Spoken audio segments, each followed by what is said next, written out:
दोस्तों सबसे पहले तो जरा इस आर्टिकल को देखिए। साल 1528 में मीर बाकी, जो बाबर का सेनापति हुआ करता था, उसने अयोध्या में बाबरी मस्जिद की नींव रखी थी। ये मस्जिद ठीक उसी जगह पर बनाई गई जहाँ प्रभु श्री राम का जन्म हुआ था, और इसे बनाने के लिए वहाँ पहले से मौजूद मंदिर को ध्वस्त कर दिया गया था। अब मुगलों ने भगवान को उनके घर से तो निकाल दिया, पर इन्हें कौन बताए कि भारत के लोगों के तो दिलों में राम बसते हैं, और श्री राम के प्रति हमारी यही श्रद्धा है जिसने सालों तक चले कोर्ट केस के बीच भी किसी के मन से राम मंदिर बनने की आस को खत्म नहीं होने दिया। अब करीब 500 सालों के इंतजार के बाद 2019 में सनातन की जीत हुई है, और 22 जनवरी 2024 के दिन रामलला टेंट से निकलकर एक बार फिर से मंदिर में निवास करने जा रहे हैं। पॉसिबल है कि जब आप ये वीडियो देख रहे हो उस समय तक राम मंदिर में प्राण प्रतिष्ठा समारोह पूरा हो चुका हो, लेकिन अगर आप अपने धर्म के प्रति वफादार हैं तो फिर बाबरी मस्जिद के निर्माण से लेकर फिर से राम मंदिर बनने तक के इस सफर को आपको जरूर जानना चाहिए। तो दोस्तों साल 1526 में मुगल साम्राज्य शुरू होने के महज 2 साल बाद ही यानी 1528 में बाबर के कहने पर उसके सेनापति मीर बाकी ने अयोध्या में राम मंदिर को तोड़वा दिया और उसकी जगह पर एक मस्जिद बनवाई, जिसका नाम बाबर के सम्मान में बाबरी मस्जिद रखा गया। अब मुगल काल में सिर्फ अयोध्या का राम मंदिर ही नहीं बल्कि हजारों मंदिर तोड़े गए थे, जिनके सबूत आज भी हमें देश के कोने कोने में देखने को मिल जाते हैं। पर उस टाइम बाबर ने विरोध की हर आवाज दबा दी और हिंदुओं को उनके ही देश में उन्हीं के भगवान से दूर रखा गया। पर इस कहानी में ट्विस्ट उस समय आया जब साल 1813 के आसपास फैजाबाद के ब्रिटिश ऑफिसर ने एक रिपोर्ट तैयार की, जिसमें उन्होंने मस्जिद के अंदर हिंदू मंदिर जैसी कलाकृतियां मिलने का जिक्र किया था। और दोस्तों इस रिपोर्ट के सामने आने के बाद ही पहली बार हिंदू संगठनों ने दावा किया कि बाबर ने साल 1528 में राम मंदिर तोड़वाकर मस्जिद बनाई थी। इस तरह के दावे सामने आने के बाद हिंदुओं और मुस्लिमों के बीच नफरत की आग जलने लगी, और साल 1853 में अवध के नवाब वाजिद अली शाह के समय पहली बार अयोध्या में सांप्रदायिक हिंसा भड़क उठी। हालांकि इसके बाद भी हिंदू और मुस्लिम एक ही जगह पर पूजा और नमाज अदा किया करते थे। पूजा और नमाज एक ही जगह पर, आप सोच रहे हैं ना कि आखिर कैसे? तो चलिए इसकी भी स्टोरी को हम आपको बताए चलते हैं। एक्चुअली 1717 यानी कि बाबरी मस्जिद बनने के 190 साल के बाद जयपुर के राजा जय सिंह द्वितीय वो पहले शख्स थे जिन्होंने मस्जिद और उसके आसपास की जमीन को हासिल करने की कोशिश की थी, जिससे कि वो एक बार फिर से वहां पर राम मंदिर बनवा पाए। लेकिन लाख कोशिशों के बाद भी राजा जय सिंह द्वितीय को कोई कामयाबी नहीं मिलती है, जिसके बाद वो मस्जिद के पास एक चबूतरा बनवाते हैं और उस चबूतरे का नाम राम चबूतरा रखते हैं, ताकि प्रभु श्री राम में आस्था रखने वाले लोग उस चबूतरे पर पूजा कर सकें। अब जब साल 1855 में हिंदुओं को आंतरिक परिसर में जाने पर रोक लगा दी गई जहां मुस्लिम नमाज अदा करते थे, तब हिंदू मस्जिद के बाहर बने इसी राम चबूतरे पर ही पूजा किया करते थे। यह चबूतरा विवादित ढांचे के परिसर के अंदर मुख्य गुम्बद से 150 फीट दूर बनाया गया था। इसके बाद आगे चलकर 1859 में ब्रिटिश सरकार ने इस विवादित जगह को तार से डिवाइड कर दिया, ताकि हिंदू और मुस्लिम शांति के साथ अलग अलग पूजा और नमाज अदा कर सके। अब दोस्तों साल 1859 में हुई इस घटना के करीब 26 साल बाद यानी 1885 में राम जन्मभूमि की यह लड़ाई अदालत पहुंची, जहां निर्मोही अखाड़े के महंत रघुबर दास ने फैजाबाद के न्यायालय में बाबरी ढांचे के बाहरी आंगन में स्थित राम चबूतरे पर बने अस्थायी मंदिर को पक्का बनाने और छत डालने की मांग की, जिस पर जज ने ये फैसला सुनाया कि वहां हिंदुओं को पूजा अर्चना करने का तो अधिकार है, लेकिन वो मंदिर को पक्का बनाने और छत डालने की अनुमति नहीं दे सकते। हालांकि इसके कुछ दशक के बाद यानी 1934 में अयोध्या में एक बार फिर से दंगे होते हैं, जिसमें बाबरी मस्जिद का कुछ हिस्सा टूट जाता है। हालांकि बाद में इस हिस्से को रिपेयर करवा दिया जाता है, लेकिन यह घटना होने के बाद से यहाँ नमाज बंद हो जाती है। और दोस्तों ध्यान दीजिएगा, यह वह समय था जब देश पर अंग्रेजों का राज हुआ करता था, लेकिन इसके बावजूद देश की जनता बाबरी मस्जिद बनने के 400 साल बाद भी अपने प्रभु के जन्मस्थली को पाने की लड़ाई लड़ रही थी। उस समय न तो हमारी अपनी खुद की सरकार थी और न ही मीडिया को इतनी आजादी थी कि वो इन मुद्दों को देश के हर नागरिक के सामने ला सके, और तो और देश को चलाने वाली कांग्रेस ने भी इन मुद्दों से किनारा किया हुआ था। हाँ, अगर कोई चिंतित था तो वो थी देश की आम जनता, जो कि अपनी जान की बाजी लगाकर अपने प्रभु के हक की लड़ाई लड़ रही थी। इसी तरह से समय बीतता जाता है और साल 1947 आता है, जब देश को सालों की गुलामी के बाद अंग्रेजों से आजादी मिली थी। आजादी के साथ ही लोगों की ये उम्मीदें भी बढ़ जाती है कि अब तो राम मंदिर बनकर ही रहेगा। लेकिन उस समय की स्थिति तो कुछ और ही बयां कर रही थी। कांग्रेस का कोई भी बड़ा नेता इस मुद्दे पर बात करना तो बहुत दूर की बात है, उन्होंने तो इस मुद्दे को लेकर सीधे अपने हाथ ही खड़े कर दिए थे। और दोस्तों फिर पॉलिटिकल सपोर्ट न मिलने के बाद ही शुरू होता है असली विवाद। 23 दिसंबर 1949 की सुबह अचानक से चारों तरफ यह बात फैल जाती है कि विवादित ढांचे के अंदर भगवान श्री राम की मूर्तियां पाई गई हैं। हिंदू पक्ष ये दावा करने लगते हैं कि बीती रात भगवान श्री राम प्रकट हुए हैं, जबकि मुस्लिम पक्ष यह आरोप लगाते हैं कि किसी ने रात के अंधेरे में चुपचाप वहां पर मूर्तियां रख दी हैं। अब जैसे ही इस बात की खबर चारों तरफ फैलती है, दोनों पक्षों के लोग मस्जिद परिसर में इकट्ठा हो जाते हैं।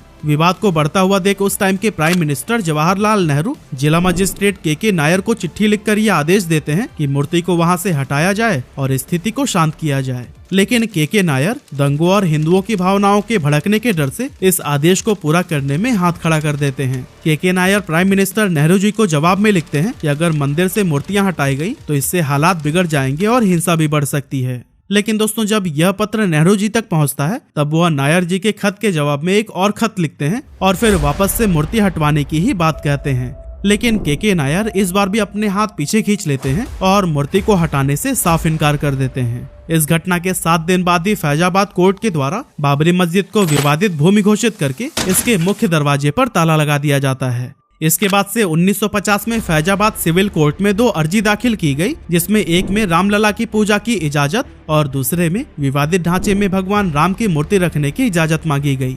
हालांकि 9 साल के बाद तीसरी अर्जी भी 1959 में दाखिल हुई, जिसमें निर्मोही अखाड़ा ने विवादित जगह पर मालिकाना हक जताया था। लेकिन फिर इस अर्जी के 2 साल बाद यानी 1961 में सुन्नी वक्फ बोर्ड ने भी कोर्ट में अर्जी लगाई और मस्जिद व आसपास की जमीन पर अपना हक जताया।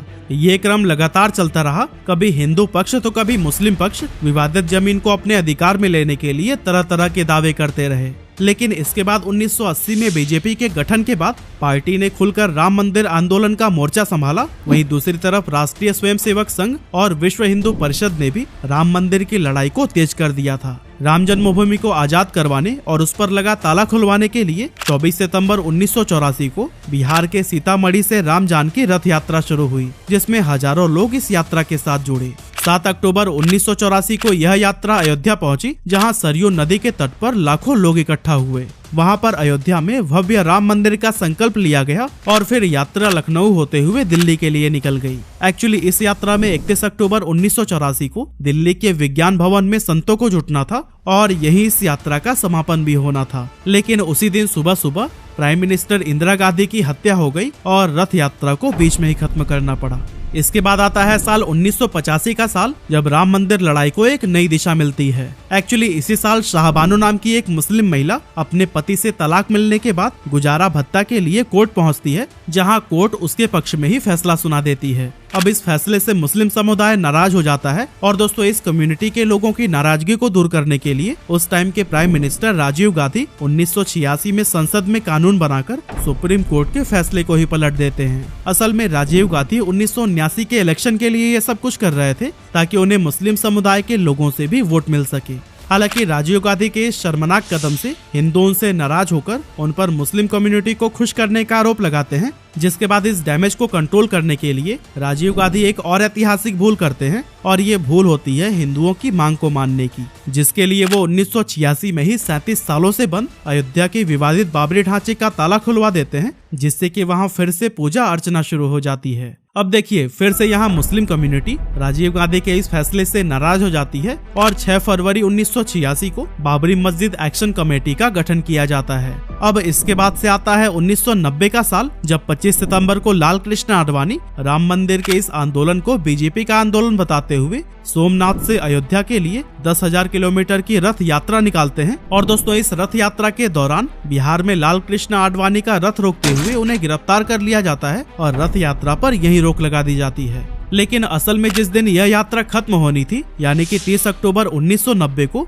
हजारों कार सेवक अयोध्या में जमा हो जाते हैं। अब दोस्तों जिन्हें कार सेवक के बारे में नहीं पता, उन्हें हम बता दें कि कार सेवक का मतलब उन लोगों से है जो निस्वार्थ भावना से सेवा करते हैं और धर्म की रक्षा के लिए कदम उठाते हैं। अब दोस्तों 30 अक्टूबर को भी कार सेवकों ने यही किया, वो अयोध्या में विवादित ढांचे पर झंडा फहरा देते हैं। हालांकि पुलिस कार सेवकों को रोकने की बहुत कोशिश करती है, इवन कर्फ्यू भी लगा दिया जाता है, लेकिन जब इससे कोई फायदा नहीं होता तब भीड़ पर काबू पाने के लिए उस समय यूपी के मुख्यमंत्री रहे मुलायम सिंह यादव कार सेवकों पर गोली चलाने का आदेश दे देते हैं, जिससे कि कई सारे कार सेवक मारे जाते हैं। दावा किया जाता है कि पुलिस की इस गोलाबारी में 55 राम भक्त मारे गए थे, जबकि यूपी पुलिस 17 कार सेवकों के मारे जाने की ही बात को मानती है। इसके बाद आता है 6 दिसंबर 1992 की तारीख। उस समय पीवी नरसिम्हा राव देश के प्राइम मिनिस्टर थे और कल्याण सिंह यूपी के मुख्यमंत्री। इसी दिन 2 लाख कार सेवक विवादित ढांचे के पास इकट्ठा हो जाते हैं और दोस्तों कहा जाता है कि कार सेवकों के अयोध्या पहुंचने से पहले ही कल्याण सिंह कोर्ट को ये भरोसा दिला चुके थे कि ये विवादित ढांचे को किसी भी तरह का कोई नुकसान नहीं होने देंगे। साथ ही दोस्तों ये भी खबर मिलती है कि कल्याण सिंह ने पुलिस को ये आदेश दिया हुआ था कि चाहे कुछ भी हो जाए वो भीड़ पर गोली नहीं चलाएंगे। वहीं दूसरी तरफ हजारों कार सेवक जो 6 दिसंबर 1992 की सुबह विवादित ढांचे के पास खड़े थे, वो दोपहर तक ढांचे के ऊपर चढ़ जाते हैं और 1:55 पर विवादित ढांचे के एक गुंबद को गिरा देते हैं और फिर 1.5 घंटे बाद यानी करीब 3:30 बजे वो दूसरा गुंबद भी गिराते हैं और फिर शाम के करीब 5 बजे तक वो तीनों गुंबद ही गिरा देते हैं, जिससे कि पूरे यूपी में हाहाकार मच जाता है और स्थिति को काबू में करने के लिए यूपी में राष्ट्रपति शासन लगा दिया जाता है।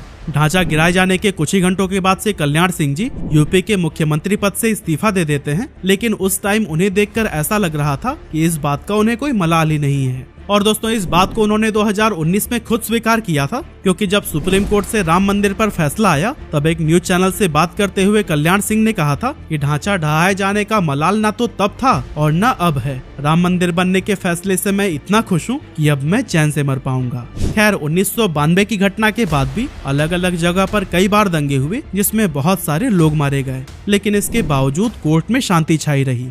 लेकिन 90 के दशक में जब वापस से बीजेपी की सरकार बनी तब एक बार फिर से देश में राम मंदिर की लड़ाई तेज हो गई। बीजेपी ने 1999, 2004 और फिर आगे जितने भी चुनाव हुए उसमें राम मंदिर को अपने घोषणा पत्र में शामिल किया और इस दौरान एक लंबी कानूनी लड़ाई भी लड़ी और दोस्तों आखिरकार हमें जीत मिली गई।